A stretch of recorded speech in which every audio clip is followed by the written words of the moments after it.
Hello दोस्तों, स्वागत है आपका स्टोरी बुनकर चैनल में। आज की कहानी है तुझ में तो सियार के ही गुण हैं। किसी वन में एक शेर अपनी शेरनी के साथ रहता था। एक दिन शेर शिकार के लिए गया। दिन भर भोजन की तलाश में भटकता रहा, पर उस दिन कोई शिकार उसे नहीं मिल पाया। लौटते समय एक नन्हा सा सियार दिखाई दिया। शेर को लगा इस नन्हे सियार को मारना ठीक नहीं है। ममता से भरकर वह उसे घर ले आया। लौटकर शेर ने शेरनी से कहा, यह नन्हा मुन्ना सियार मुझे राह में मिला था, पर इसे मारना मुझे अच्छा नहीं लगा। तुम चाहो तो इसे खाकर अपनी भूख मिटा लो। इस पर शेरनी बोली, तुमने प्रेम और ममता के वशीभूत होकर इसे नहीं मारा, तो भला मैं क्यों मारूंगी? यह यहीं पर हमारे बेटे की तरह पलता रहेगा। और सचमुच सियार का बेटा वहां आराम और निश्चिंतता से जीवन गुजारने लगा। कुछ दिन बाद शेरनी ने भी 2 बेटों को जन्म दिया। उन्हीं के साथ साथ सियार पुत्र भी पलने लगा। शेरनी अपने बेटों के साथ साथ उसे भी दूध पिलाती और बड़े प्रेम और ममता से पाल रही थी। अब तो तीनों बच्चे वहां साथ साथ खेलते कूदते और मिलकर शिकार की तलाश में जाते। शेर शेरनी उनमें कोई फर्क नहीं करते थे। वे सियार के बेटे को भी अपने बेटों की तरह खूब प्यार करते थे।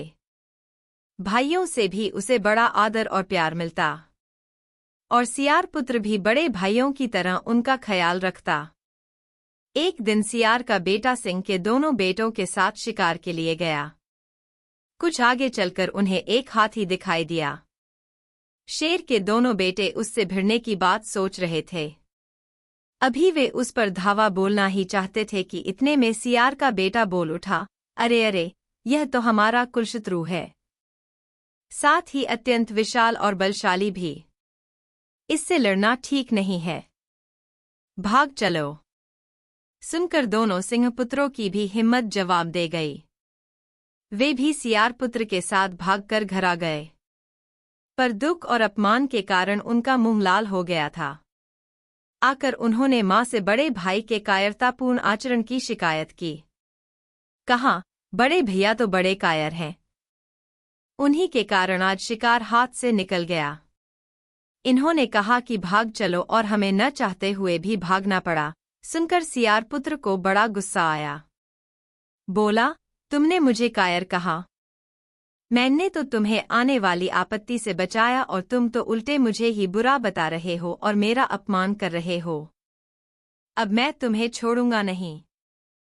चलो, लड़ने के लिए तैयार हो जाओ।